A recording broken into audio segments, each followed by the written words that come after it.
O Acelere Imob é para você do mercado imobiliário que busca conhecimento e novas conexões, construído por pessoas que vivem o mercado diariamente e junto com você. Vamos acelerar o mercado imobiliário?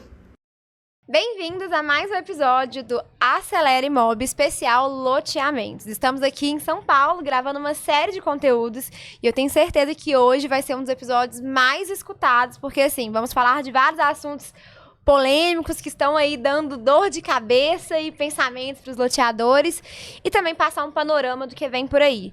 Antes de falar do nosso convidado, que é um convidado que a gente está muito feliz de trazer, né? Quero primeiro me apresentar. Meu nome é Larissa Catalã, sou CEO da Megali Hub. Estou aqui do lado com o meu parceiro, host também do Acelera, Myron César, da Metmob. É isso, Larissa. Mais um episódio aí, com certeza, com conteúdo muito rico.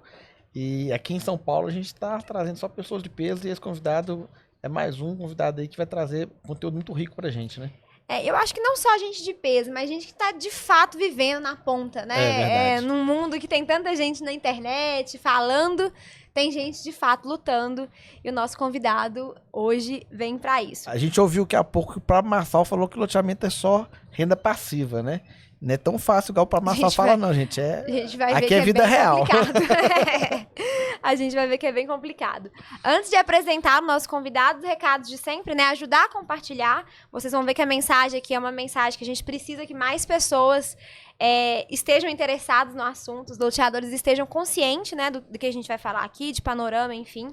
Então, nos ajudem a levar essa mensagem para mais pessoas também. E pedir também para entrarem no nosso clube, né? É lá que as conversas continuam, que os debates são gerados e é ali que o episódio, de fato, né, a gente consegue interagir. Então, participe também, vai estar aparecendo aqui em algum lugar um QR Code para vocês entrarem. E um recado especial, agradecer ao nosso patrocinador master aí, Fabrício Gurgel Coordenação, que quem precisar aí de coordenação de venda, estratégia imobiliária, é um ótimo parceiro, uma pessoa que está há tempos no mercado fazendo diferença. Isso E aí. agora, bora pro nosso convidado. Bora lá. E, gente, nosso convidado é tão de peso, assim, e tem tanto tempo de mercado e relevância, que eu falei assim, eu não vou nem ter ousadia de ler o currículo. Então, quero apresentar para vocês Caio Portugal. Caio, seja bem-vindo. E quero já começar, Caio, pedindo para você contar um pouquinho da sua trajetória no mercado imobiliário, para a gente depois contextualizar com as perguntas. Tá, joia. Bom, primeiramente tenho que agradecer a oportunidade de estar falando com vocês e com o público de vocês. Então, meu nome é Caio Portugal, né? Eu sou hoje presidente da ELO, que é a Associação das Empresas de Loteamento e Desenvolvimento Urbano, é a entidade nacional que representa o setor. A ELO vai fazer 45 anos ano que vem. Inclusive, vou dar um spoiler, a gente está fazendo um livro em comemoração a esses 45 anos, contando a trajetória não só da entidade, mas conta um pouco a história da evolução no mercado de loteamentos também.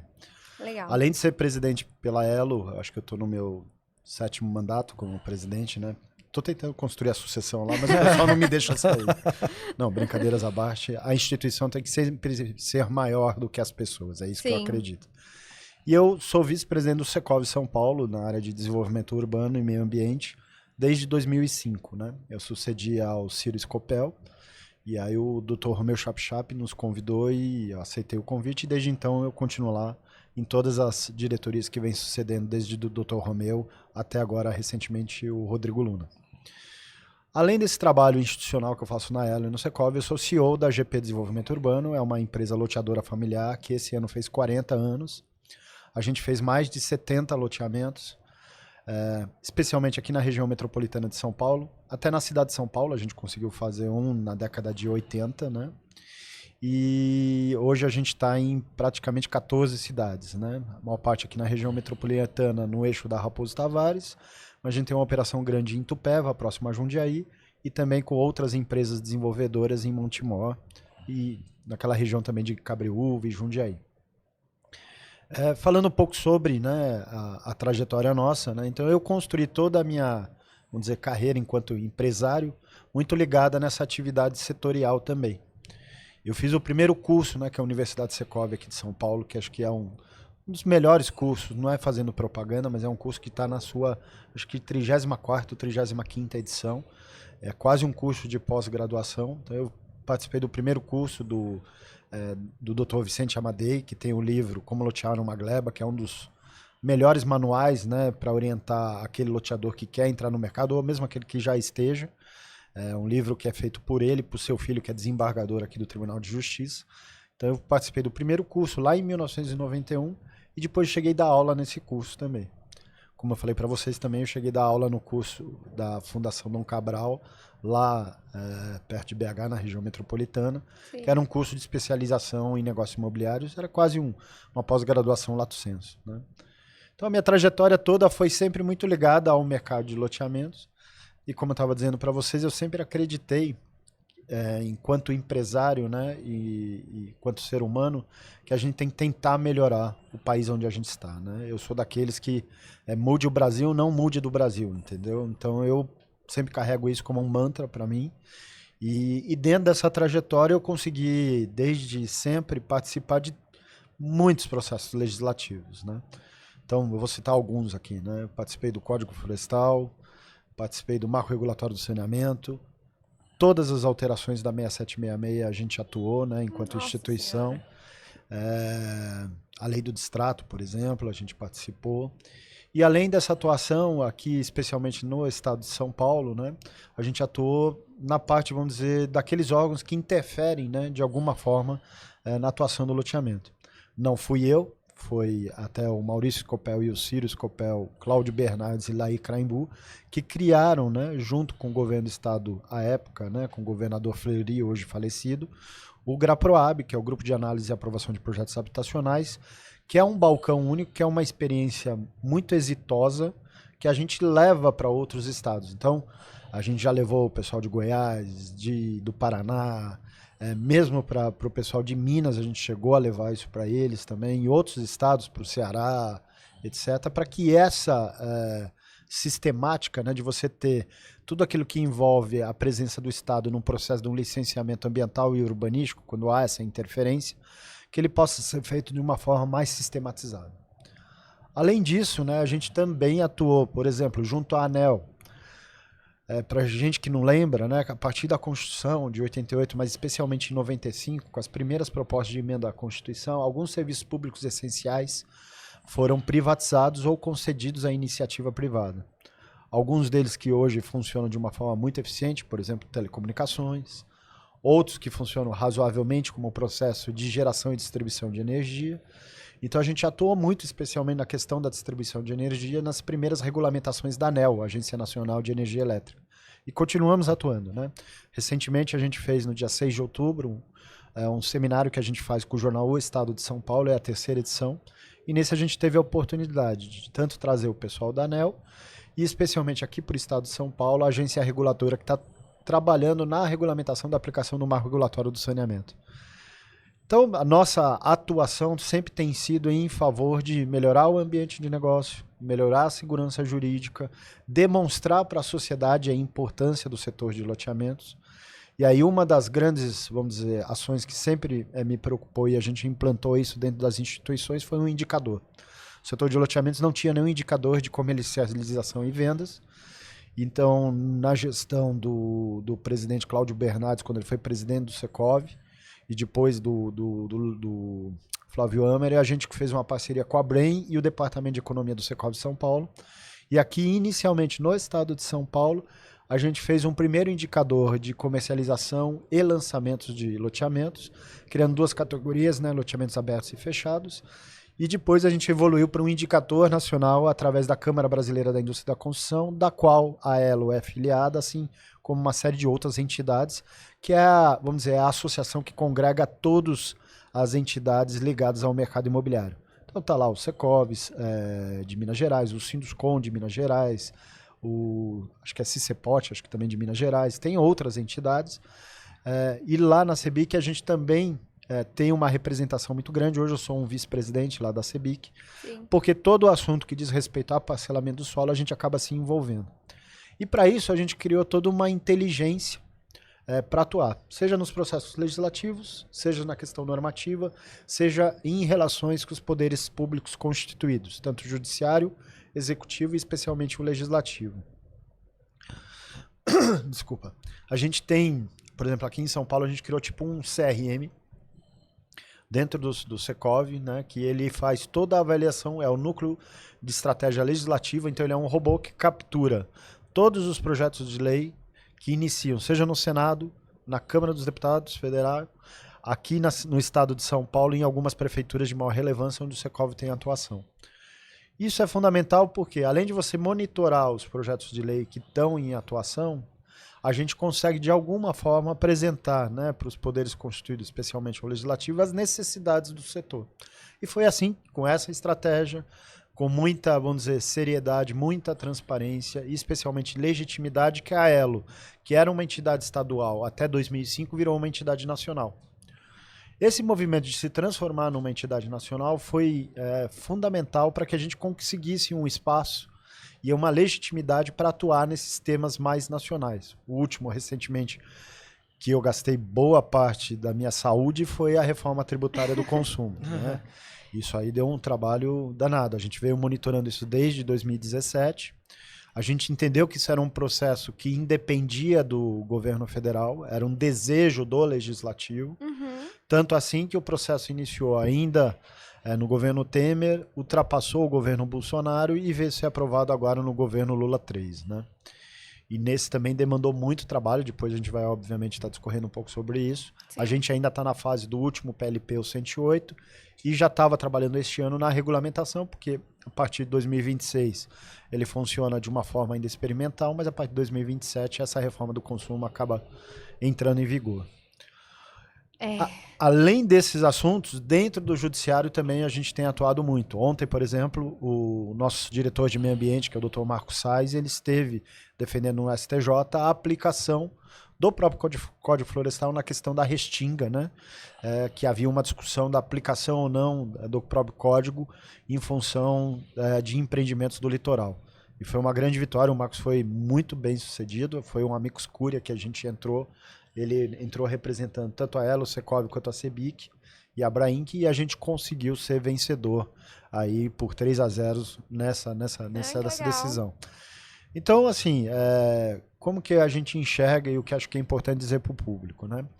O setor de loteamentos é muito desafiador, ele é um setor que ele tem uma intervenção muito grande no território urbano.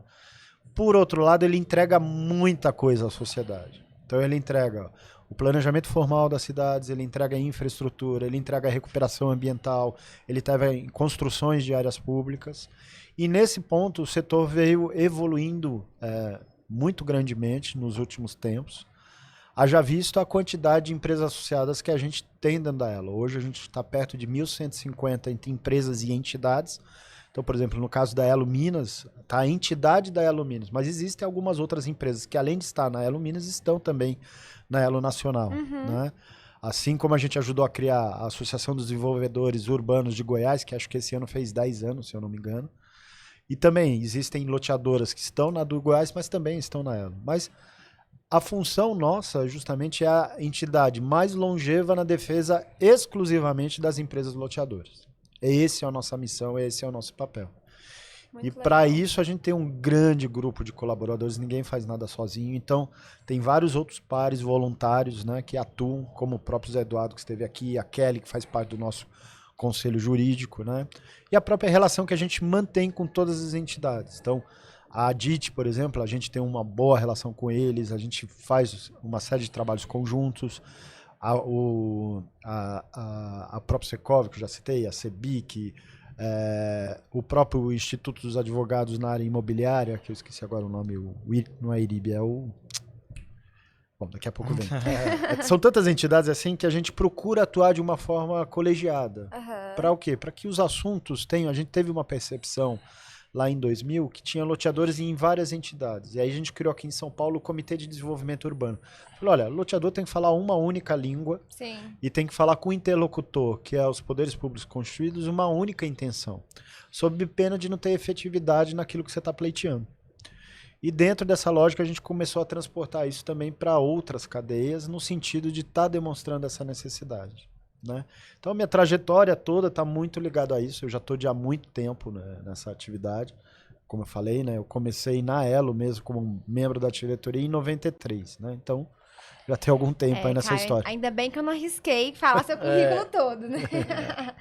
Primeiramente agradecer, né? Agradecer pela dedicação de de tempo que você dedica ao mercado, né? E é de super importância, como você falou, não é você sozinho, mas com Não. certeza E muitos loteadores que estão escutando, às vezes não tem noção da importância, né?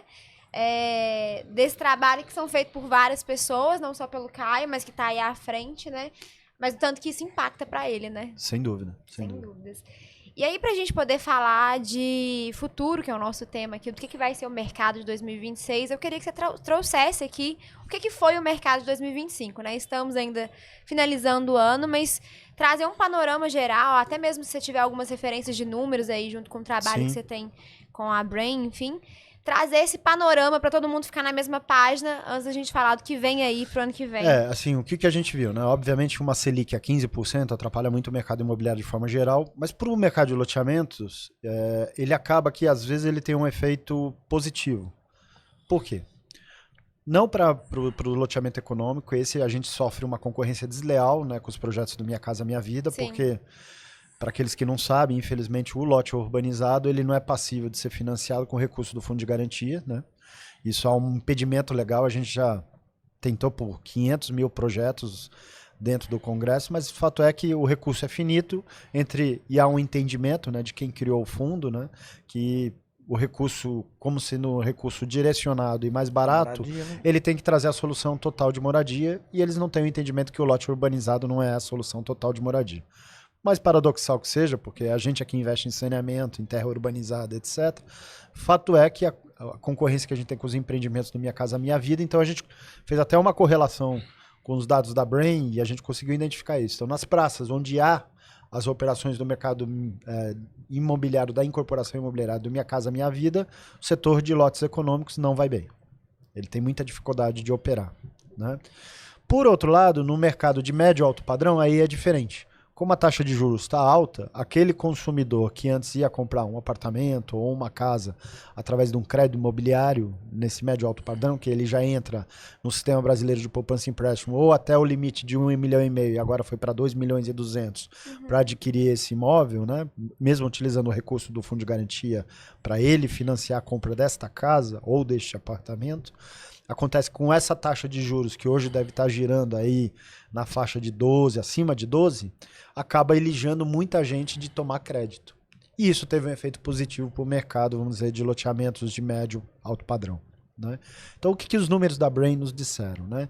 A gente vê, infelizmente, decaindo no volume de lançamentos, muito por conta até do que o Zé Eduardo falou no outro episódio. As margens estão estreitando demais no setor de loteamentos, porque a gente teve um efeito pós-pandemia que as cadeias produtivas, especialmente aquelas oligopolizadas, né? Então, petróleo, resina, PVC, cabos de eletricidade, concreto usinado, cimento, tudo isso teve um aumento de preço que foi muito além do aumento de preço do lote urbanizado.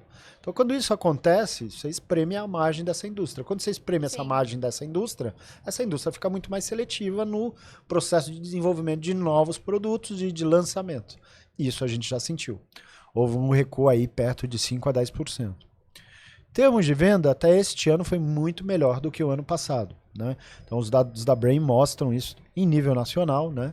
Que o volume de vendas foi superior, perto de 5, 10, a depender da praça, até 15 ou 20% superior, né?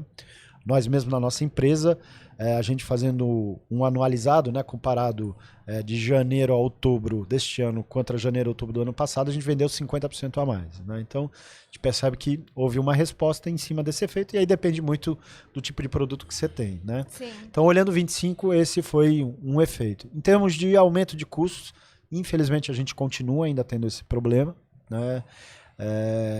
E olhando do ponto de vista, vamos dizer assim, mais macro, né? O que a gente tinha uma expectativa no início do ano era uma possibilidade de queda de Selic, que não se deu. Aliás, esse, na minha leitura, é o maior problema que a gente enfrenta hoje no Brasil, né? A gente está pagando um prêmio de juros que diz muito respeito à questão da gestão fiscal. E aí não é exclusividade do governo federal, isso envolve outros poderes também. Quando o poder judiciário ele aplica algumas possibilidades de decisões que têm impacto fiscal, ele não está olhando o problema de uma forma macro. E isso respinga, né? Sim. E isso, infelizmente, além do problema da geopolítica que a gente teve com o governo Trump, que de fato deu uma bica na mesa, né, para poder renegociar essa, vamos dizer, essa economia mundial, junto com o avanço da China, né? E acho que nesse ponto a política nossa internacional, né, deste governo deveria ter um olhar muito mais pragmático, né, e menos ideológico, fazendo negócio com todo mundo que tem que fazer negócio, porque o Brasil tem muita potência, né, em desenvolvimento, não só no agronegócio, mas mesmo em alguns campos industriais, né, pega celulose e algumas outras coisas, que a gente poderia estar muito melhor do que a gente está, né? Então a nossa expectativa, né, em relação a 25 é que o ano está se encerrando com muitos desafios, né? O ano não foi fácil para o setor de loteamentos, mas eu acho que do que se desenhava no início, até que ele foi, do ponto de vista da comercialização, muito melhor. Do ponto de vista do lançamento, ou seja, da nova produção, isso de fato a gente vê com alguma preocupação. Lembrando, né, que esse ano a gente teve troca nas prefeituras, Sim. então isso também gera, né, no setor de loteamento, toda vez que tem uma troca em gestão municipal, e às vezes você tem uma troca de, vamos dizer, de grupo político que assuma, né? Naquelas prefeituras que são menos estruturadas, vamos dizer, como uma política de, vou chamar de Estado dentro do município, do desenvolvimento urbano, de uma forma mais institucionalizada, mais profissionalizada, etc., você tem um certo apagão, você tem uma interrupção nas licenças urbanísticas. Então isso também é um pouco que a gente consegue analisar esse efeito, né? Isso a gente percebeu bem também na pandemia, né? Poucas prefeituras estavam adaptadas a um processo de digitalização e aprovação, então você teve um vácuo, né, de emissão de licenças e não adianta, o processo do licenciamento do loteamento, ele faz parte, né, da sua cadeia de produção. Então se você tem uma interrupção no prazo normal das coisas, isso você vai ter um atraso, obviamente você vai impactar na oferta de lotes logo ali na frente, e isso tem impacto no mercado, né? Então olhando para 2025, se a gente for fazer um diagnóstico, vai assim, poucas linhas, acho que seria esse, né? Não, perfeito. E não tem como a gente não falar também da reforma tributária, que foi um dos grandes temas centrais desse ano, né? Eu queria que você explicasse, assim, até para aquele loteador que às vezes não está muito por dentro, o impacto disso, o que de fato ficou definido até o momento e o que a gente pode esperar de como consequência aí dessa reforma. Então, eu vou tentar fazer um breve histórico, né? Então, esse processo de alteração da reforma dos impostos sobre consumo. Então vamos entender, o loteador hoje, né, o que ele recolhe, né, do ponto de vista de impostos, né? Então ele tem, incidindo na cadeia do que ele contrata para produzir um loteamento, então ele contrata, por exemplo, uma lançadora, uma empresa de marketing, um serviço de arquitetura, um serviço de projeto, de licenciamento, tudo isso, quando ele contrata hoje, isso incide sobre esses tipos de serviço, o ISS. O ISS, ele é o que a gente chama de um resíduo tributário que está dentro da nossa cadeia. A gente não é contribuinte do ISS. Um prestador de serviço, ele é contribuinte. A loteadora não é contribuinte. A mesma coisa vale para o ICMS. Então, quando eu compro um poste de eletricidade, ou eu compro um tubo de PVC que eu vou fazer uma rede de saneamento, ou aquele tubo de concreto, uma rede de drenagem, ou mesmo um pavimento que eu tenho incidindo sobre ele dentro dos insumos ICMS, eu não sou contribuinte do ICMS. Aquilo lá ele vem para dentro do meu custo de mercadoria vendida.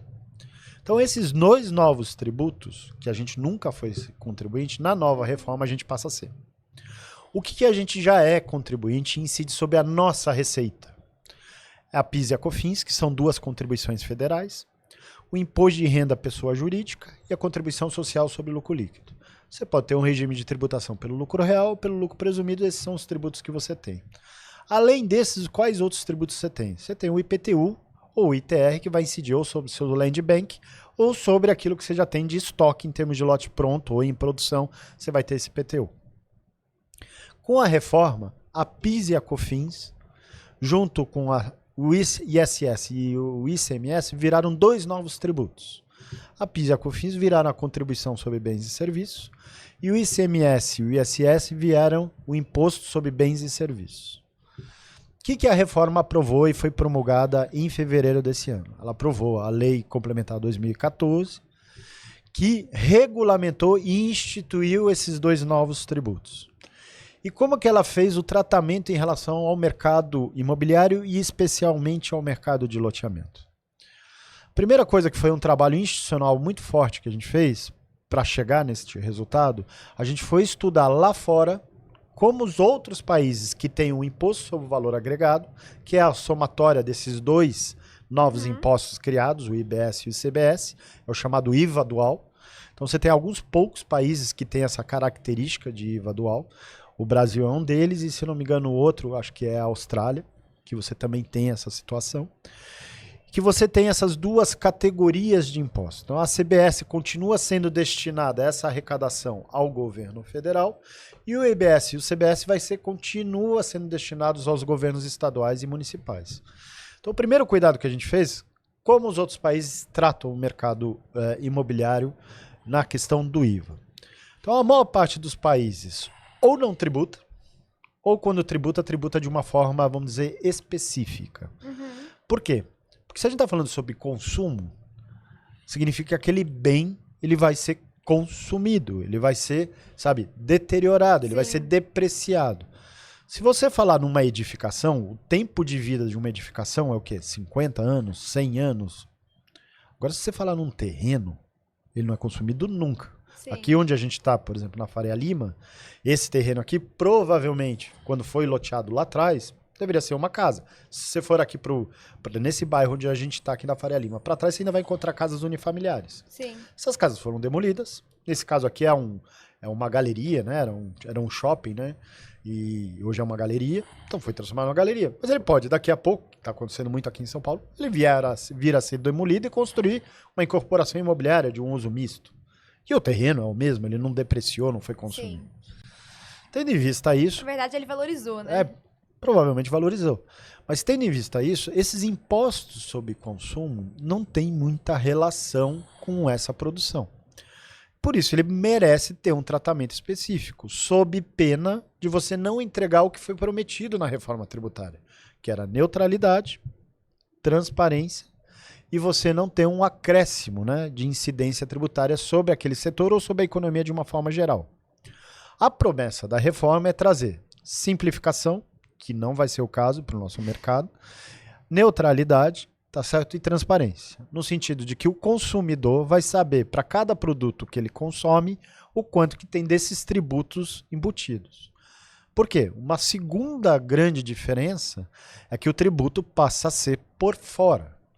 Então, o que acontece? Hoje, no setor de loteamento, você compra um lote por 100 mil, dentro desse preço dos 100 mil, você tem os 365 de PIS e COFINS se você for tributado pelo lucro presumido, e você vai ter 3,08 entre IRPJ e CSLL, considerando os adicionais.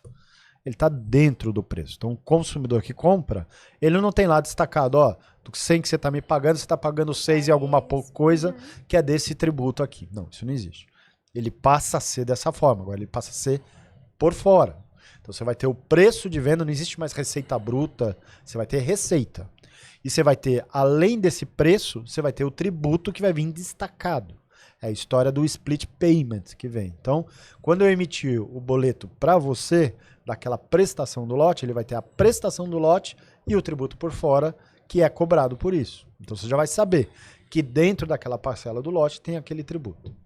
Então a primeira grande alteração é essa. A segunda grande alteração é que a tributação não é mais sobre o faturamento da empresa. Ela passa a ser sobre a operação, ou seja, sobre a compra e venda. E a terceira e grande alteração, e é aí que vem a complexidade, é uma relação de crédito e débito. Lembra aqueles serviços que eu falei que eu adquiro? Então, o serviço de engenharia, os serviços do arquiteto, marketing, etc. Tudo aquilo que hoje eu adquiro, que ele vira custo da minha mercadoria vendida, ele vai igualmente virar custo da minha mercadoria vendida, só que eu vou poder me creditar do CBS e IBS que tiverem embutidas nesses preços e nessas cadeias. Então há uma lógica que eu não tenho resíduo tributário. Como eu me credito, né? Ou seja, tudo aquilo que eu paguei, a hora que eu vendo para você e eu vou ter que debitar, né, esse imposto, eu vou fazer uma comparação entre crédito e débito e vou recolher essa diferença. Aí começa a complexidade, porque como é que eu vou fazer a apropriação disso? Porque o regime de tributação, ele é um regime caixa, ou seja, pelo pagamento, mas ele é por competência. Quando eu vendi o lote para você, e às vezes eu posso lançar um empreendimento e ter gasto quase nada em termos do que eu vou ter que estar investindo em termos de bens que eu vou estar adquirindo para fazer o loteamento. Eu vou ter essa operação, vamos dizer, de dispêndio mais na frente. Então, a maior parte do meu crédito vai vir a posteriori. E aí eu vou estar debitado, porque se você pagou, imagina, um lote à vista, eu vou ter que recolher à vista. A hora que eu tiver esses créditos é que eu vou recuperar esses créditos. E aí existe, né? O Eli Vertain, que é o CEO do Secov, ele brinca, né? Ele fala que foi levar essa regra no Bom Retiro e ali na 25 de março, né? Ou seja, na colônia judaica e na colônia árabe, eles falaram, impossível que a Receita vai te fazer um Pix devolvendo o dinheiro desses créditos que você tenha daqui 75 dias. Mas é o que está escrito na proposta. Então você teria essa recuperação de crédito. Para tentar minorar o efeito disso, né? A gente não conseguiu sair desta regra geral, mas conseguiu ter uma regra específica com algumas coisas. Então a primeira delas, né? Em relação à alíquota, a gente tem um redutor de alíquota. Então, a alíquota prevista, porque ela ainda não foi indicada, essa alíquota a gente só vai ter conhecimento dela depois que sair a última lei, que é o PLP 108, que trata do comitê gestor. Então, você tem uma figura nova, que é um comitê gestor, que é quem cuida da arrecadação e destinação desses tributos. Quem participa desse comitê gestor? As secretarias de Estado da Fazenda, as secretarias municipais da Fazenda e a Receita Federal. É um colegiado. E lá tem toda a sua organicidade, etc., e o sistema de arrecadação. Após a aprovação dessa lei, a gente vai ter, pelo Tribunal de Contas, através do Senado, a indicação de uma lei ordinária que vai dizer qual que é essa alíquota do CBS e IBS. Que ele é dividido entre CBS e IBS numa proporção já prevista na lei. Esta alíquota, que a gente estima que seja de 28%, tá? A gente tem um redutor de 50%. Então, para o setor de loteamento vai ser 14%, para o setor de incorporação imobiliária também tem esse redutor de 50%. Para a alocação imobiliária tem um redutor de 70%. Além disso, o legislador criou somente para o mercado imobiliário, em tributos de consumo, uma progressividade. O que quer dizer isso? Ele criou uma figura chamada de redutor social. Então, quanto mais caro o preço do imóvel, menor é esse redutor social. O que significa dizer que um imóvel mais caro vai recolher mais imposto do que um imóvel mais barato. E aí a gente teve uma grande grita, mas a gente perdeu. Porque se para o mercado, por exemplo, automobilístico, tanto faz se você compra um Uno Mille, nem sei se existe mais, ou se você compra uma Ferrari. O tributo sobre o consumo destes automóveis vai ser igual. Sim. Mas no mercado imobiliário, não. Se eu comprar um Minha Casa Minha Vida, eu tenho um redutor social de R$100 mil. E se eu comprar uma penthouse de R$10 milhões, eu vou ter os mesmos R$100 mil. Então, por óbvio, esse é um redutor que você reduz da base de cálculo. Então, o impacto que você tem no imóvel social, ele vai ser muito mais vantajoso do ponto de vista tributário do que vai ser no imóvel de alto padrão. Sim. Ou seja, o tributo a recolher vai ser diferente. Mas para além desse redutor social e esse outro redutor da alíquota, existem outros redutores que a gente conseguiu discutir e conseguiu levar a efeito na legislação. Especialmente no setor de loteamentos, ele tem uma característica. Lembra que eu falei das externalidades do setor? Sim. Cada vez que você faz um loteamento, o loteamento, para a gente entender de uma forma mais simples, ele é um concurso de vontades. É um particular que ele não quer vender a gleba inteira, ele quer parcelar, e para parcelar o poder público exige dele algumas contrapartidas. Sim. A primeira é a doação de áreas públicas. É o sistema viário, que são as ruas, são as áreas verdes que você tem que preservar e as áreas institucionais onde você construir os equipamentos públicos comunitários. Além disso, você tem que pôr infraestrutura. Então, você tem que pôr rede de água, rede de esgoto, eletrificação, iluminação pública, pavimentação, galerias de águas pluviais, banda larga, enfim, tudo mais você tem que pôr aquilo que é obrigatório por lei. Então, um outro redutor que a gente conseguiu fazer com que o legislador entendesse, o próprio governo, foi essa doação de áreas públicas. Todo e qualquer loteamento formal e regular, quando você puxa a matrícula-mãe, o que você enxerga lá? Era uma área de 100 mil metros quadrados, ilustrativamente falando, que ele doou 50% como área pública. Ele só tem 50% de área em lote. Esse 50% que foi doado para quem? Para a sociedade. Aonde eu agrego valor? Só nos lotes que eu estou fazendo. Sim. São nos lotes que eu vou estar pondo infraestrutura, vou estar acumulando tudo isso, etc, etc, etc. Então, esses 50% a gente deduz da base de cálculo. Então, se eu vender o lote por 100, eu vou ter alguns redutores nesse lote. Eu vou ter, nesse caso ilustrativo que eu citei, eu vou ter 50% de redutor de base. Do 28. Não. O redutor de alíquota é uma coisa. Aqui é redutor de base de cálculo mesmo. Do preço de venda, eu vou descontar 50. Ah, tá. Então, minha base de cálculo não é mais 100, passa a ser 50. 50% Além, do valor. 50 mil reais. Uhum. Essa é a minha base de cálculo. Além dos 50 mil reais, eu vou ter os 30 mil de redutor social. Que se para incorporação foi 100, para o loteamento a gente conseguiu emplacar 30 mil, porque no projeto originário não tinha redutor social para o lote. Então a gente colocou 30 mil e isso passou na legislação. Além disso, eu vou ter esse redutor de 50% da alíquota. E vou ter essa situação de créditos e débitos que eu vou ter no meu processo de produção do loteamento. Tentando fazer uma simulação no lote de 100 mil para ficar fácil. Hoje, a gente paga 6,30 considerando os E adicionais. mais um resíduo tributário que você não paga, mas está no seu custo de mercadoria vendida. Que a gente fez um estudo que está perto de 2,86. O que a gente paga hoje? Paga hoje. Para eu fazer um lote urbanizado, eu tenho um resíduo tributário, que são dos bens que eu adquiro, onde tem ICMS e ISS, que fazendo uma conta sobre o valor da receita bruta dá perto de 2,68, 2,86. Então eu estou saindo numa, vamos dizer, num valor de tributo por dentro, tá perto aí de 8,5, 8,6. Uhum. Nesse caso ilustrativo de um lote de 100 mil, vamos lembrar que para um lote mais caro, eu vou ter progressividade nesse valor. E os 30 mil é fixo. Então, se um lote de 200 mil, eu vou ter que pagar 100, depois 30 mil. Então, é 70 mil. Não, a base de cálculo é feita por operação. Então, vamos voltar no lote de 100 mil para ficar fácil. Tá. Então, dos 100 mil, eu teria que recolher R$ 8.600, só para ficar mais fresco na cabeça. Nesse caso de 100 mil, vamos lembrar que o tributo é por fora. Tá? Ele não está embutido. Então, vai ser 100 mil mais o tributo. Entendi. Então, desses 100 mil, vamos descontar. Primeiro, os 50 mil das áreas públicas. Então, caiu para 50. Vamos descontar 30 mil, caiu para 20. Sobre 20, eu teria que pagar 14%. Tá certo? Então, 14% sobre 20 mil vai dar o quê? Perto de 7 mil e alguma coisa. Aparentemente, parece que eu estou recolhendo menos imposto. Lembrando que não sou eu que estou recolhendo, ele é por fora. Quem recolhe é o meu consumidor. Que já vai vir ali mostrando Exatamente. o que é imposto, o que é Eu de sou fato um lote. repassador desse tributo. Né? Eu vou recolher a partir do momento que eu emito, ele já faz o split payment, vai lá já para o comitê gestor. E vou ter as situações dos créditos que eu vou deter. Então vamos imaginar que os créditos sejam esses 2,86, vou ter esse crédito dos mesmos 2.860 que eu vou abater. Então, em tese, eu teria um tributo menor de 5 mil e poucos reais. Lembrando que eu ainda vou ter o imposto de renda, tá? E a contribuição social sobre lucro líquido. Então é os 5 mil contra os 3.650, então já é um pouco mais. E vou ter mais uns 3.080, grosso modo, que seria o IRPJ e CSLL. Entendeu que não é fácil? Não é fácil. Não. É operacionais, né? Tá certo? E sem contar que, nesse caso, não é uma venda à vista, né? Não. Então, sim. Então, como é que se apropria isso? Então, essa é outra discussão que a regulamentação é que vai endereçar isso. Eu faço esse recolhimento de que regra contábil tributária eu faço. Eu faço por um sistema POC.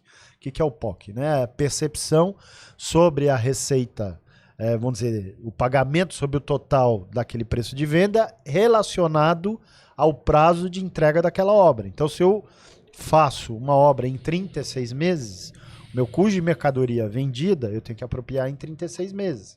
E a minha venda eu tenho que apropriar proporcionalmente em 36 meses, mais o prazo de recebimento que eu vou ter. Não é simples. Nossa senhora, complicado. Por isso que se eu for ficar falando... E hoje é só pegar, o Golfo é só pegar 8 ponto... Não, hoje é só 3.0, 6.73. Mais os 2,86 que já está como um resíduo que você não vê. Porque ele está dentro das mercadorias e serviços adquiridos. Não é uma DAF que a gente vai lá e paga, Não, né? não é uma DAF. Tá embutido ali que a gente... Mas enfim, isso como a gente fala, não tem E como para fazer fugir. viabilidade? Então, esse é o grande ponto hoje, a discussão Pra e quem vai até a lançar- orientação que a gente possa passar aos seus ouvintes é o seguinte: as viabilidades econômicas e financeiras têm que ser feitas de outra forma. Vai A gente já andou conversando com alguns especialistas que estão desenvolvendo modelos nesse sentido, porque é muito diferente o impacto que você vai ter dentro de um estudo de viabilidade. E a outra pergunta tem um loteamento que já está entregue, pronto, A gente criou tô um período... recebendo a carteira. Não, aí A a gente muda. tem um período de transição. Sim. Então, os loteamentos aprovados e registrados até 31 de dezembro de 2028, ou seja, para frente, o empreendedor tem a faculdade de escolher qual regime que ele vai adotar. Então, vamos imaginar, você vai ter situações de loteamentos que você já terminou a obra, você tem carteira ou só lotes a vender. Tá? Quando chegar 2027, você vai ter que optar em relação àqueles lotes que você já implantou. Se você quer entrar já na regra nova, você mantém na regra antiga. Mantendo na regra antiga, o seu IBS é 0 e o seu CBS é 365. Isso está expresso. Teoricamente, então, é melhor manter. É igual. Depende. Depende se você ainda tiver obra a fazer, você tem que estudar. Mas quando já está pronto, literalmente. Quando estiver pronto, por óbvio, nos parece que você vai manter nessa característica de 365. Lembrando que tem um outro aspecto também, que o valor da terra ele também passa a ser um redutor. Hoje, como que é feito num regime de parceria? Você segrega as receitas. Então, você tem uma relação 60% de receita bruta para o desenvolvedor, 40% para o terrenista, cada qual é responsável por 100% da sua receita e tributação. O valor da terra não entra como, vamos dizer, uma compensação de base de cálculo para o desenvolvedor, ele só entra para o terrenista. Sim. Agora, isso vai poder ser utilizado também para o desenvolvedor. Então, tem que ter muita calma para discutir isso. O que eu acho que a gente pode passar como orientação básica? Primeiro, reveja seus estudos de viabilidade. Segundo, aqueles contratos de parceria que você tem fixado, é importante que você entenda esse impacto, até para que você tenha transparência com esse seu terrenista parceiro, para que ele entenda quais os impactos fiscais e tributários que ele vai ter e você também. Tá? E o último aspecto é olhar como é que vai sair a regulamentação. A gente está trabalhando junto ao pré-comitê gestor. Por que a gente chama pré-comitê gestor? Porque a lei que institui o comitê gestor ainda não foi aprovada. Então a gente já está conversando com a Receita, a gente foi interrompida até essa conversa, porque a gente teve o problema desse PLP 108, que trata do comitê gestor, que teve algumas alterações na lei 2014. Como agora ele saiu do Senado, voltou para a Câmara, precisa ver o que vai sair aprovado da Câmara para a gente ver como é que vai ser a regulamentação. Ponto de atenção é, se preocupe, não durma e pense como fazer. E acompanhe as entidades. Não, mas é verdade, né? É a verdade. importância, gente, de você realmente participar de uma entidade igual a Elo. E Pra estar se atualizando se também, atualizando, né? e também acho que você também tem que ser uma força atuante ali, porque vai impactar os seus negócios. Então, você existe algo que o loteador pode fazer, além dessas outras preocupações, mas eu falo assim, pra ajudar de alguma forma? Eu acho assim, reforçar as instituições é sempre forte, é sempre necessário, porque é o seguinte, a gente precisa entender assim, o Brasil, quando passou pela sua nova Constituição e redemocratização, essa frase não é minha, essa frase é do Roberto Campos, que foi presidente do Banco Central. Então, no primeiro momento, foi a agenda pública que mudou o comportamento da iniciativa privada. Citei aqui os casos das privatizações de serviços públicos essenciais. Hoje, a gente vive um momento diferente. É o setor privado que tem que influenciar e alterar o poder público para a gente continuar tendo uma sociedade meritória, que cresça, que tenha desenvolvimento, que tenha inclusão social, etc. Então, o papel de cada um, isso não é só para o empresário, para cada cidadão, é entender que o papel dele é que é transformador da situação dos poderes constituídos que a gente tem. Eu acho que esse é o mindset que a gente tem que ter como empreendedor. Tá? E isso vale para qualquer profissional. Sim. E aí você vai interferir das todas as formas possíveis e imaginárias. Seja na sua decisão política, partidária, seja na sua decisão de como atuar, seja na responsabilidade como é que você vai fazer das suas coisas. Mas podendo participar de entidades é sempre melhor, porque isso legitima a nossa atuação e isso, de alguma forma, né, ajuda a gente a defender o interesse que, no final da história, é o interesse do Brasil. A gente não defende o setor. O setor tem que ir bem se o Brasil for bem, certo? Não existe setor que vai bem se a economia do Brasil não vai bem. Sim. Né? Cara, você falou pra gente que 2025, né, foi um ano, comercialmente falando, tá sendo melhor, do né? que 2024. E nós vamos entrar em 2026 com juros ainda alto, ano de eleição, né?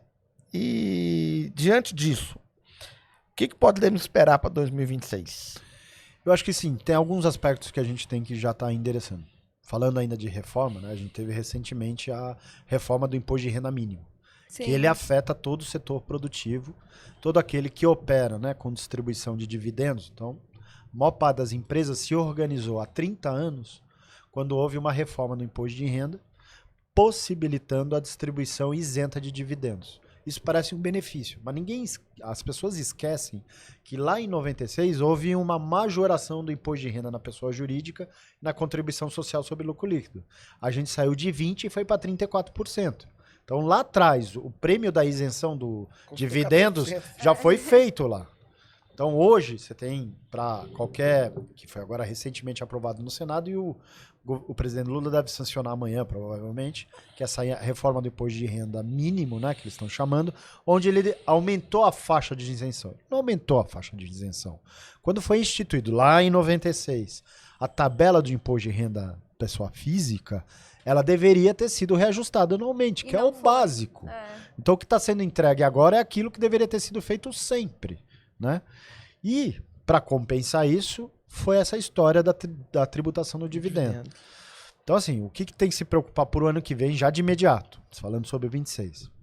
Primeiro, há uma regra que a gente precisa ver como é que vai ser sancionado, então não dá para falar isso antes sem a sanção, porque isso pode vir a ser vetado.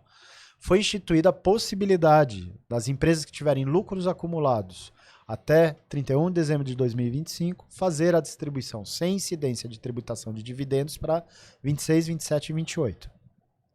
Isso vale para as limitadas, para a SA, isso fere a lei das SAs, porque as leis das SAs obrigam a você publicar o balanço em 31 de dezembro de cada ano corrente, e é ali que você vai fixar o que você vai distribuir ou não de dividendos.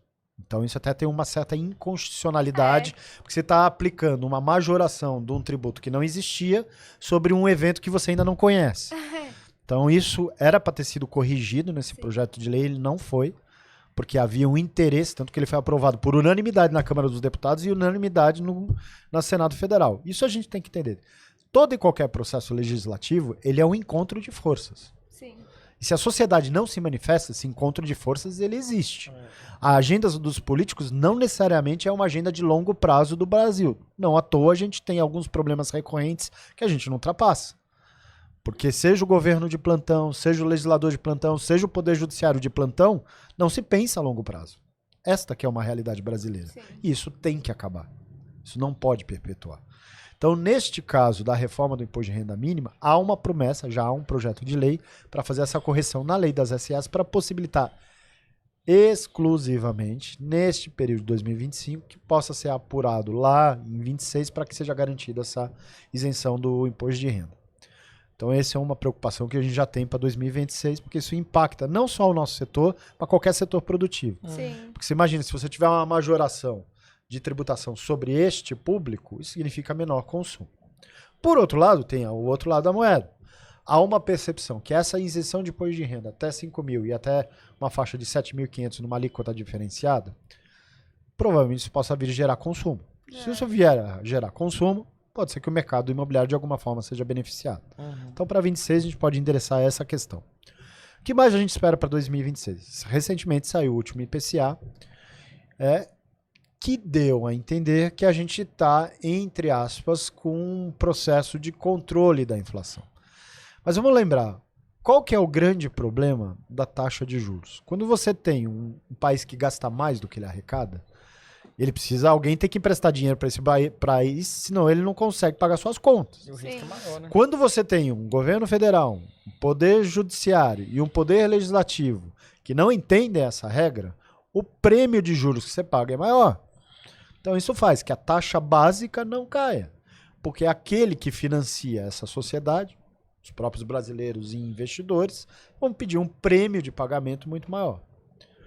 Por outro lado, os economistas não acertam nunca, né? Haja visto eles preverem questão de dólar, entre outras coisas, né? Sim. Então o mercado financeiro, aliás, vive disso, né? Desse tipo de especulação. Eu ouvi uma frase muito boa, né? Eles são, como eles falam, eles têm bipersonalidade, né? Eles atuam assim, hoje tá bom, amanhã tá ruim, hoje tá bom, hoje tá ruim, e de um lado sempre tem alguém ganhando, alguém tem perdendo, né? Agora a gente tá no mercado imobiliário, nosso negócio é o seguinte, ele é ciclotípico, né? Então como é que eu faço para traçar a minha mediana ou a minha tangente? Eu tenho que tentar antecipar esses movimentos. Então tentando olhar para o ano de 26, o que a gente entende? Eu acho que até do ponto de vista de comercialização vai ser bom. Do ponto de lançamento, se eu fosse recomendar, que é o que eu estou fazendo para a minha empresa, eu teria muito seletividade naquilo que eu vou lançar. Eu teria que olhar muito bem as praças. O mercado de loteamento se profissionalizou e tem muito mais players hoje atuando. Então tem praças que estão super ofertadas. E o mercado, quando você olha uma praça, né, e vocês que trabalham com isso, você tem que olhar uma série de variáveis. Variável de migração para aquela cidade, a variável de desenvolvimento econômico, se ela não é uma atividade, vamos dizer, monoeconômica naquela cidade, então ela é estritamente ligada a algum tipo de atividade industrial ou agropastoril, ou o que quer que seja, ou ela não tem uma atividade de serviço muito efusiva. Então, tudo isso são variáveis que você tem que olhar para olhar aquele mercado onde você pretende atuar. Então, em relação ao lançamento, eu acredito que 2026 não tem muito, porque o loteador é aquela história, né? A hora que ele ultrapassa todo o processo de aprovação legal, o teu processo... Tá doido pra lançar. Não, e ele tem uma decadência, né? É. A tua licença ambiental tem validade, a tua licença urbanística tem validade. Então, se você não leva a registro e não vai a mercado, você vai perder Você já todo gastou aquele esforço que você teve, né? Exato. Então, é um cuidado que você tem que ter. Por outro lado, ano de eleição, normalmente são anos que começam muito bem até junho, porque as pessoas estão pouco preocupadas com isso, e depois o radar do risco eleitoral, vamos chamar assim, ele entra na esfera. Mas olhando para o ano que vem, o que eu imagino? Né? Assim, a gente tem de um lado o presidente Lula, que vai ser candidato à reeleição, e do lado, vamos dizer, oposto da chamada direita, se é que a gente pode chamar de direita, há uma confusão danada. Mas me parece que isso vai ser aglutinado em cima de um único projeto, seja ele qual for. O que a gente sabe e o que a gente gostaria é que se fosse endereçado um mínimo de responsabilidade fiscal, um mínimo, este prêmio de risco que a gente está pagando poderia ser pelo menos ele mudar a curva. Porque se ele muda a curva, o ânimos da economia ele muda completamente. Sim. O Brasil tem muita oportunidade, sabe? A gente vê assim, uma economia muito forte, nós somos a 8ª ou 9ª economia do mundo. A gente só não é mais forte porque a gente não resolve os problemas básicos nossos, né? Sim. Essa que é a verdade. Então, olhando para 26, o risco da eleição é um risco considerável. Há essa possibilidade de ter novo dinheiro na mesa, que é essa questão da reforma do imposto de renda, que vai trazer para os consumidores, mas isso pode impactar no consumo, que por sua vez impacta na inflação de demanda, né? Que é, ou seja, quando você tem muito mais demanda do que a capacidade que a economia começa a operar, isso gera mais gasto, também isso retroalimenta até do ponto de vista inflacionário. Tem a possibilidade de você ter também um efeito positivo se de fato a gente tiver uma indicação de queda de Selic, prevista aí para depois de março, abril. Se os preços controlados, especialmente de energia, etc., estiverem mais adequados, isso pode endereçar. E a própria geopolítica, que gera uma confusão danada, né? Vamos ver o efeito do tarifaço do Trump, nos custou aí 1,5 bilhão de menos de exportação. Então, tem muitas cidades e muitas atividades empresariais que foram igualmente impactadas, né? Então, é entender como isso vai ser endereçado e como isso vai ser resolvido. Pela sua experiência aí de 40 anos no mercado, quando um país está passando um momento de instabilidade, as pessoas preferem guardar o dinheiro em imóveis? Você pode apostaria que talvez isso seria um aumento de comercialização? Eu acho assim, o lote urbanizado, ele sempre teve essa característica, né? A gente mesmo até da Elo vai fazer uma campanha, dando outro spoiler para vocês, uma campanha institucional em favor do lote urbanizado como produto imobiliário. Uhum. Ah, legal. A gente usou 3 personagens que são muito interessantes, né? O pai que comprou o lote para pagar a faculdade do filho, o pai que comprou o lote pensando numa atividade empresarial e o próprio pai que comprou o lote para construir a casa própria dele. Que, na verdade, essa é a história do loteamento. Sim. O lote sempre foi o ticket mais barato para se construir, para se morar, para se investir. E ele é visto como reserva de valor. E a gente sabe, não existe história de loteamento que não tenha valorização imobiliária. Ele pode acontecer no menor prazo ou no maior prazo. Mas fato é que acontecer. De alguma forma ela vai acontecer. É. Então, isso é muito forte no produto lote urbanizado. E ao ser muito forte no produto lote urbanizado, eu acho que isso ainda vai prevalecer por muito tempo. Tá? A gente fez eu recomendo até depois entrar no YouTube e ver esse evento do Estadão, que eu fiz questão do primeiro painel, eu trouxe o Antônio Carlos, que é o presidente da Tropical Urbanismo lá de Goiás, presidente do Secov Goiás, eu trouxe o Lair Carambu, que foi, além de secretário da habitação do governo do estado, no governo Collor e no município aqui de São Paulo, a empresa dele, a Consul, tem 67 anos, fez entre outras coisas Berrini, Vila Beatriz, etc. E trouxe o Cláudio Bernardes, que a empresa dele é Engaí, fez 7% do território do município de São Paulo em loteamentos. Então a gente fez questão de mostrar como a cidade foi construída do ponto de vista formal. Foram os loteamentos que construíram as cidades. E a maior parte das famílias começou a sua vida assim. Se eu perguntar ao teu pai, onde que ele morou inicialmente? Foi numa casa. Essa casa veio de onde? De um loteamento. Seu pai, mesma coisa. O meu também. É matéria-prima pra tudo, Pra né? tudo. Então, assim, quando você pensa no lote urbanizado como uma reserva de valor, isso, independente da estabilidade política, econômica, etc., ele sempre foi visto como uma reserva de valor. Primeiro, ninguém põe o lote nas costas e leva embora. Segundo, o lote não deprecia, ele só valoriza. E terceiro, né, além de ele ser uma reserva, ele é um potencial de alavancagem. Né? Você tem receio que com todas essas dificuldades, a gente nessa temporada na área de loteamento, é muita dificuldade. De chegar a um ponto dos loteadores realmente falar assim, pra mim não dá mais, eu vou... E a gente começar a não ter oferta, de diminuir Assim, muito a oferta de loteamento. Quando você tem alguns riscos, né? Eu vou citar um caso aqui que é a questão da aplicação da lei do distrato. Aliás, isso eu fiz até questão de fazer um headline quando a gente fez a entrevista para o Estadão falando. Você imagine se a lei do distrato fosse aplicada de forma correta. Porque vamos lembrar, a lei do distrato, e nem deveria esse nome não é o correto, né? Mas ela regulamenta, na verdade, o artigo 53 do Código de Defesa do Consumidor. Que existe um parágrafo único que foi vetado quando foi construído o Código de Defesa do Consumidor lá na década de 90. Tanto que quando essas discussões das relações de consumo vieram para o judiciário em relação ao mercado imobiliário, eles só distorceram o processo. Precisou de uma lei para trazer uma regra objetiva. Se o judiciário aplicar corretamente, eu estou falando especificamente do STJ, aplicar de forma correta esse dispositivo, que no caso do loteador é o artigo 32A da 6766, ali tem uma regra do que pode ser deduzido. E ele cria um conceito de indisponibilidade. E por que ele cria esse conceito? Porque é um conceito econômico. Se eu vendi o lote para você a R$100 mil e eu não entregar o lote dentro do prazo legal, você pode me exigir a devolução, eu vou te devolver corrigido. 100% do que você pagou corrigido.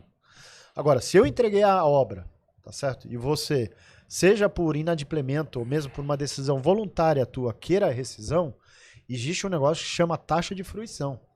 Por que ela existe? Porque você criou uma indisponibilidade para mim. Eu já fixei com você no preço de venda como você tem que me pagar. Se o lote valorizar, você nunca vai me procurar. Você vai ao mercado e se resolve. Agora, se ele não valoriza, é uma decisão voluntária tua, por que eu tenho que recomprar o lote? E o judiciário tem criado essa regra. Não. Só reduz ou só deduz 15%, 20% ou 25% do que ele pagou, devolve corrigido isso, e às vezes num tempo, num lapso temporal de 10 anos, com correção mais juros, você devolve mais do que o valor nominal que ele pagou. É melhor do que melhor comprar lote destratado do que deixar o dinheiro ficar no banco. Deixar parado no banco. Então é essa distorção que a gente está levando para o judiciário. Agora, se isso tiver resolvido, todo outro risco é o risco do negócio de loteamento. O que nunca foi risco do negócio de loteamento foi você não ter a certeza da receita daquilo que você vendeu e numa eventual inadimplemento você ter que devolver tudo que ele pagou. Isso nunca foi. Agora, se isso vier para a mesa, não existe cálculo de risco para qualquer setor econômico que sobrevive. Você imagina um setor automobilístico, se ele vende um carro através de um financiamento, a concessionária, ou pior, a montadora tem que recomprar e devolver o dinheiro. Mesmo descontando a depreciação. Quebrou. Não sai do papel. Então esse é o único risco que a gente enxerga, que a gente está fazendo um trabalho muito forte junto ao STJ, inclusive instruindo para os ministros a questão econômica.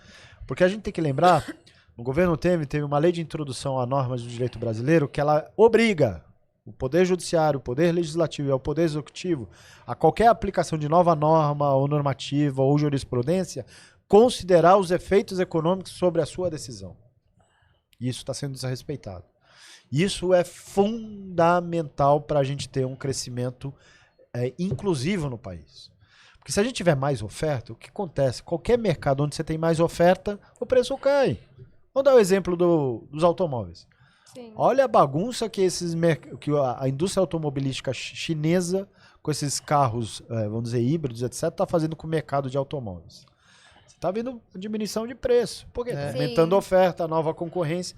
Então a gente é um país capitalista. Por menos que as pessoas pensem de forma diferente, a gente é um país capitalista. Isso não está na nossa Constituição, não foi mudado isso. Nós não somos socialistas. O meio de produção é da iniciativa privada, não é do Estado. O Estado recolhe os impostos para fazer os serviços públicos essenciais que ele tem que entregar. A regra do jogo é privada. É essa. entendeu? Então, respondendo objetivamente para você, se esse risco vier controlado, o STJ fixar uma repercussão geral com esse entendimento da aplicação correta da lei, e vamos pensar, a lei é para equilibrar a oferta, demanda, consumidor e fornecedor. Sim. Ela não é em favor nem de um, nem de outro. Tanto que a regra é clara. Se eu, como empreendedor fornecedor, não cumprir, esse consumidor tem direito a 100%. Agora, se ele não cumpre, ou por voluntariedade dele, ou por inadimplemento dele, ele tem que respeitar esse conceito da indisponibilidade. É simples assim. Caio, você falou sobre talvez ser mais criterioso com o que for lançar a partir do ano que vem. Existe algum tipo de produto que deve se destacar, ou se for lançar, ter preferência por produtos de primeira moradia, classe média, classe baixa? Eu acho assim, enfim. isso depende muito, porque assim, o loteamento não tem jeito. É localização, localização, localização. Então assim, se eu estou atuando numa região, por exemplo, que eu tenho interferência do agronegócio e ele está desempenhando muito bem, talvez todo tipo de produto vai ter liquidez, vai ter consumidor, vai ter demanda. Agora, se eu estou numa praça onde, como eu disse, né? Você tem uma interferência, por exemplo, muito grande no mercado Minha Casa Minha Vida. No caso aqui da cidade de São Paulo. A cidade de São Paulo, vou dar um exemplo ilustrativo, vai ficar mais fácil da gente entender. Aqui, o mercado de incorporação imobiliária, historicamente, faziam como lançamento 35 a 40 mil unidades habitacionais. Hoje, faz-se, entre lançamento, perto de 110 mil unidades. 65% disso é habitação de interesse social ou habitação de mercado popular. Por quê? Porque a legislação urbanística deu um incentivo para que isso viesse a acontecer. Junto ao Minha Casa Minha Vida, você compra um apartamento, ainda que seja um microapartamento aqui em São Paulo, em regiões do que a gente chama do centro urbano expandido, a 240, 300 mil reais, ou seja, bastante acessível. Como é que eu vou competir com um lote urbanizado, por exemplo, onde eu atuo, na região metropolitana, mesmo que eu venda esse lote a 120, 130, 140 mil reais financiado, eu não tenho subsídio, o cara ainda, e eu não estou dando a solução integral para ele. Vai ter que pôr uma casa em cima e construir. Ele tem que continuar pagando aluguel e Exatamente. construir, que não tem recurso. Então assim, primeiro cuidado, vai trabalhar com lote econômico, estuda muito bem a praça que você vai trabalhar. Vai trabalhar com lote de segunda moradia, ou seja, um lote de lazer, estuda também esse mercado onde você vai atuar, tá? Talvez em regiões de destino, sabe? Então, montanha, cachoeira, praia, enfim, né? Sempre tem demanda. Praia, tem demanda para isso. Quando o lugar já é desejado, Já é desejado, é mais fácil. mais fácil, né? E os loteamentos chamados bairros planejados, etc., são uma coisa que tem bastante resiliência, né? Quando você consegue ter a possibilidade, pelo zoneamento, unir habitação, comércio, serviços, você dá uma resiliência maior para esse produto, ele sobrevive mais a esses solavancos, né? Então, o cuidado que eu teria a orientar é isso, né? Por isso tem que ser mais seletivo. Não é tudo que vai fechar a conta, não é tudo que uma planilha de Excel vai ter. E lembre-se, cada vez mais há concorrência. Então, você buscar atributos para aquele produto, a questão do urbanismo, olhar aquilo de uma forma muito mais, vamos dizer, holística, vai te garantir uma melhor efetividade. Não, perfeito. A gente já tá no final. Você acredita? Passa muito rápido, gente. Tinha tanto pra falar. Mário, você quer fazer alguma pergunta final? Não, só vou querer fazer assim. Aproveita. Falando sobre comportamento do consumidor, quais mudanças você acredita que vão influenciar o formato dos empreendimentos daqui para frente? Bom, primeiro a própria forma de comunicação, né? Eu acho que assim, uma interação cada vez maior, né? A gente fala, né? Eu brinco, né? Toda vez que eu participo de uma negociação, de uma venda no lote, eu falo, ó, o negócio começa agora, não termina agora.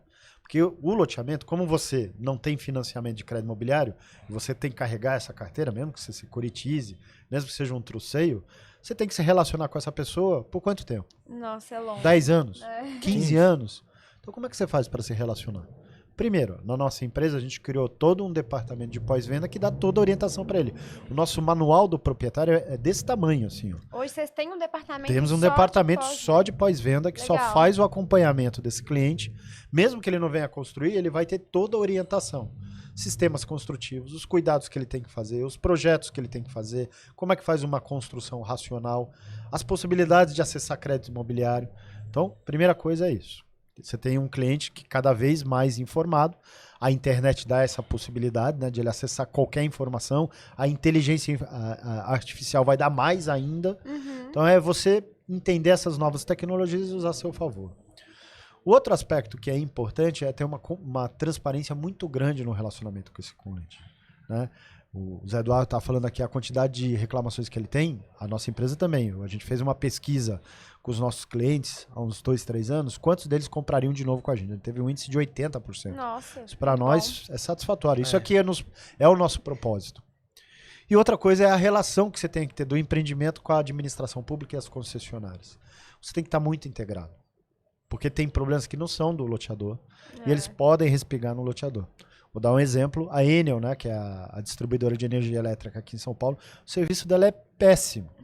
Então depois você entrega toda a infraestrutura para o consumidor fazer uma ligação, é um parto. A gente falou disso hoje também. É, Em Minas também a gente tem nossos Então a problemas. gente tem que atuar quase E xingam o loteador, É, né? porque- Não, a gente brinca, né? Eu, com 40 anos, faltava água, o cara ligava pra gente, ó, faltou água. Eu falei, cara, a concessionária é privada, você tem que ligar lá. Eu não tenho o que fazer, eu posso até te ajudar, entendeu?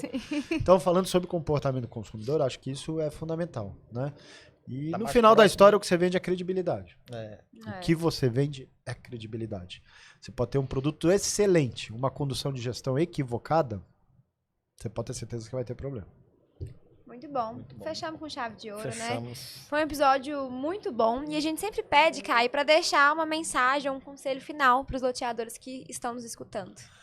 Bom, o que eu posso dizer, né? Eu posso dizer para vocês o seguinte, é um setor assim que é muito gratificante. O legado que você deixa, eu vou contar uma mensagem que é muito interessante, né? Eu, quando tinha 18 anos, a gente estava visitando um loteamento que a gente tinha acabado de entregar em infraestrutura e naquela época, né, em algumas cidades ainda você pode fazer assim, você pode ir implantando a infraestrutura e as pessoas podem construir. E eu parei para conversar com um cliente, ele tinha acabado de terminar a casa dele, me convidou para entrar para tomar um café e ele falou, olha, ele falou para mim, você me ajudou a realizar o meu sonho na minha casa própria. Eu falei, não, você que me ajudou a realizar o empreendimento. Então, qual que é a mensagem? O que é o mais importante de tudo é o legado do que você deixa. E o setor de loteamento, ele é muito impactante, sabe? A gente já fez loteamentos industriais que mudaram a cara da cidade, a gente já fez empreendimentos no local onde ninguém, esquecida por aquela cidade, a gente recuperou toda a infraestrutura. Então isso não tem preço. Só que você tem que ter muita resiliência.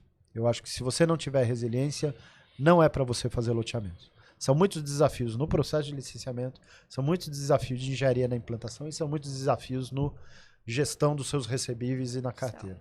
Se você não cuidar com cuidado de tudo isso, você não vai ter sucesso. E vão existir tropeços. Não tem como. Sim, Não faz tem. parte. É do processo. Perfeito. E o que Mais ficou uma pra vez, você? né, Larissa? A palavra legado Tá na mesa, né? repetindo aqui, Na mesa. né? Então, assim, assim, meu pedido aqui, depois disso tudo, é o poder público também enxergar o desenvolvedor com mais carinho, sabe? Porque se o desenvolvedor não tiver a resiliência, não querer deixar esse legado, vai faltar lugar para as pessoas construírem suas casas.